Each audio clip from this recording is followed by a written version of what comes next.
Welcome to today's session 3.3, Business Continuity and Succession Planning.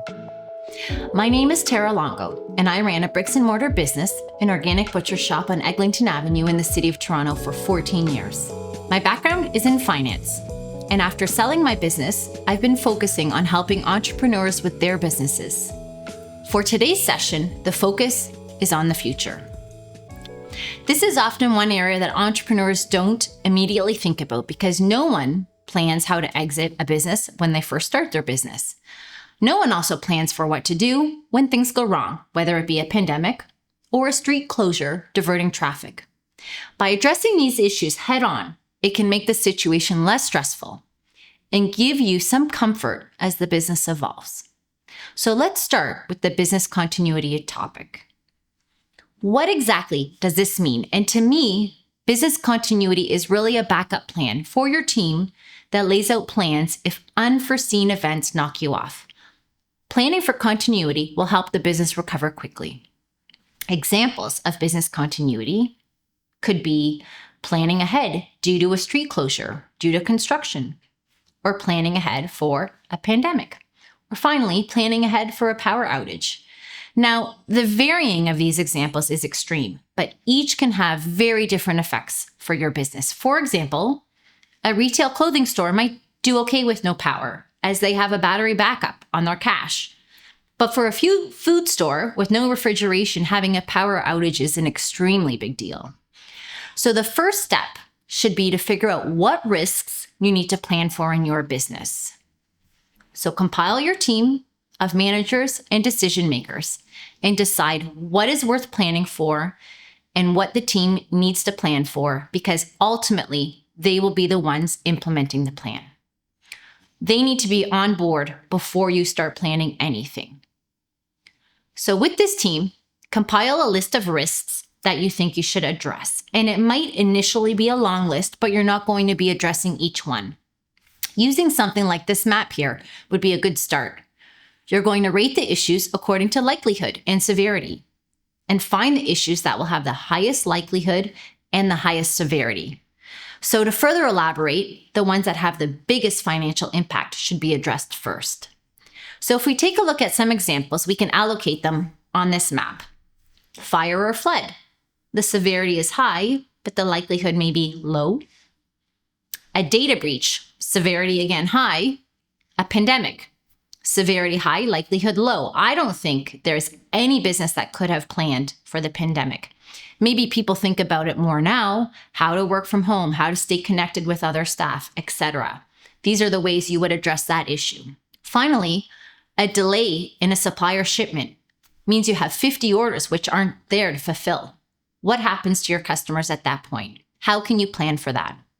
So each business is going to put these examples in different quadrants. So there isn't really a right or wrong answer here. It's unique to your own business. But once you've mapped them out, you can see which ones are the likeliest and which ones have the most financial risk. So let's walk through the steps then on how to create the business contingency plan for the ones that you do want to address. The first step in the plan is to determine when it is triggered. And this could be a measurement of hours or minutes or weeks even. And I wouldn't even specify this to an individual person. It needs to be a rule. So for example, at hour 3, the head waiter will do this. That's how the plan needs to be laid out.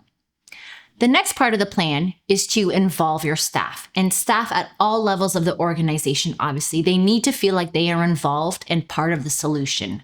So you need to tell your staff the plan, and you need to let them know what to look for and how you're going to address this as a business. You could even just do this at a simple staff meeting you have. It doesn't need to be something very specific to this business continuity issue. And the last part is, as a business owner, is to review this plan regularly. Consistently updating it and keeping people on the side of this plan is crucial to its success. So in the real world, my store had similar problem with the construction on Eglinton Avenue. Ultimately, the traffic was diverted in front of our store for a significant period of time. We knew that this was going to happen, so we started collecting emails from our customers ahead of time. So once it became an issue, we offered home delivery for free to our customers to not lose any customers. This is an example of planning ahead and how planning ahead can help you retain your customer base. Ultimately, by planning ahead, you can mitigate losses in many respects. Now let's shift focus now to business succession planning. And I'm going to start off by saying that a lot of new wave entrepreneurs start right away by succession planning and planning their exit and how they're going to get there. Now this is obviously brought on like shows like Dragon's Den and the investors looking to buy a part of their business. But most bricks and mortar businesses who don't have a succession plan should probably start to plan one. You have built a business and there is value in your business. And keeping your business alive when you want to step away from the business makes perfect sense. Things also take much longer than you think, and the timeline for selling a business is probably around 2 to 3 years. So plan for it and leave adequate time. The first thing you need to do is to identify critical roles in the operation. Who do you need to run the operation? Do you currently have the people to do it? And would you want to let someone else run it while you own it? Or do you want to step away from it fully? These are all crucial questions that need to be answered at some time. In my business in the grocery world, the margins were so tight that there wasn't room to step away and pay someone else to manage it. We needed to get an owner-operator to buy in, or the profitability of the business would decrease to the point of not being successful. The next step you need to do is make yourself replaceable and develop successors. As the founder and owner of your business, you've built an amazing business, but a new buyer cannot buy you. They are buying your operations, so the business and the management needs to make the decisions without you. Stepping away from the business anywhere from 6 months to 2 years before you sell the business will increase its chance of being sold and being successful. In alignment with making yourself replaceable, I also want you to increase the value of the business. Now, thinking ahead will help you if you want to sell in a few years. You can work on improving profitability, information and analysis, and productivity and bookkeeping. And I will delve into this in a bit more in a few minutes. But the next part of the process in succession planning is to compile your valuation and your sales package. And in a previous video, I mentioned that people looking to buy a business need to recoup the cost in 3 to 5 years. There are numerous models and financial calculations you can do to put the value on the business. But in reality, your business is only worth what someone is willing to pay you for it.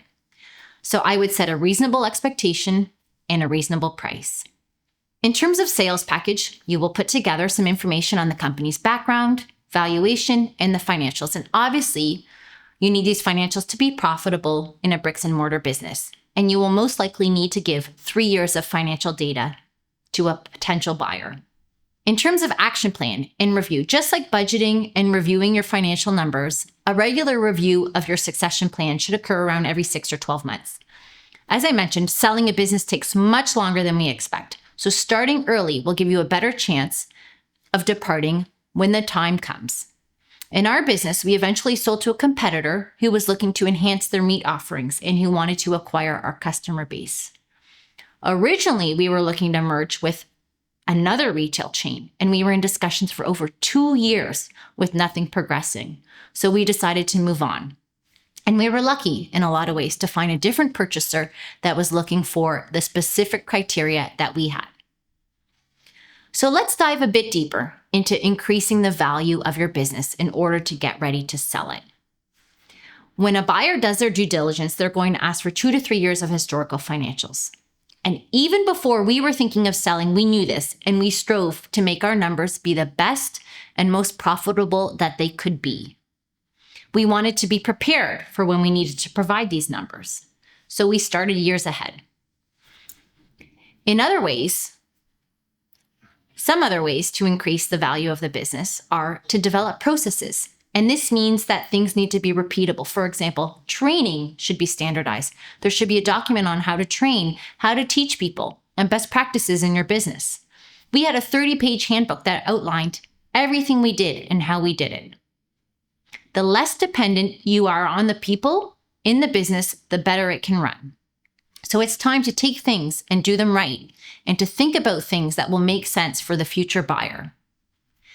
Any buyer will do the due diligence and will realize if you're just making things flashy or last minute changes, they will see right through it. Lowering expenses is another great way to plan ahead for a sale. And it's probably time that you stop putting personal things through the business so the actual financials can reflect the actual business.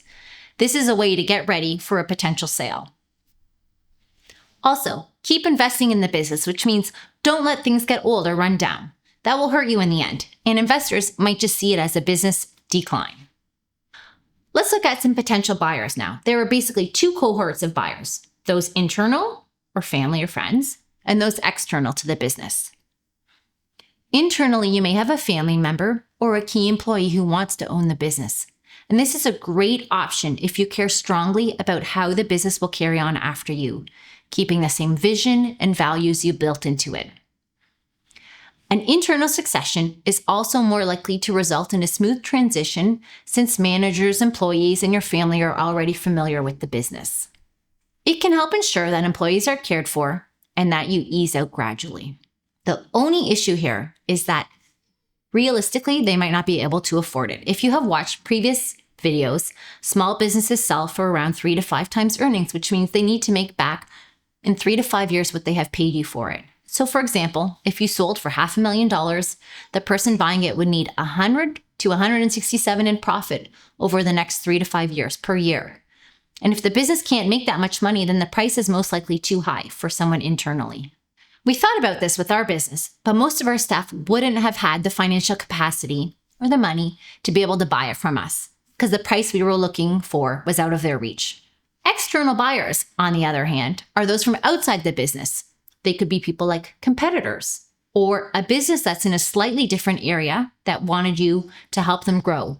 It could also be a customer who is passionate about your business. These are all options. And selling to an outside buyer could offer you a higher sale price, but it will be a rougher ride and a trickier process than an internal sale. If you're concerned about your legacy or how they will run the business, then you will need to vet that buyer. But once you start talking externally, people will know you are looking to exit or to sell, so just be prepared for that. What happens if you can't sell? Shutting down is an option for your business, but don't forget about the value in some of the assets that you have, whether it be furniture, fixtures, or customer lists. They may be valuable to someone else, and don't neglect looking at this to gather a few dollars. Let's talk for a moment about the people that you might need to help you sell.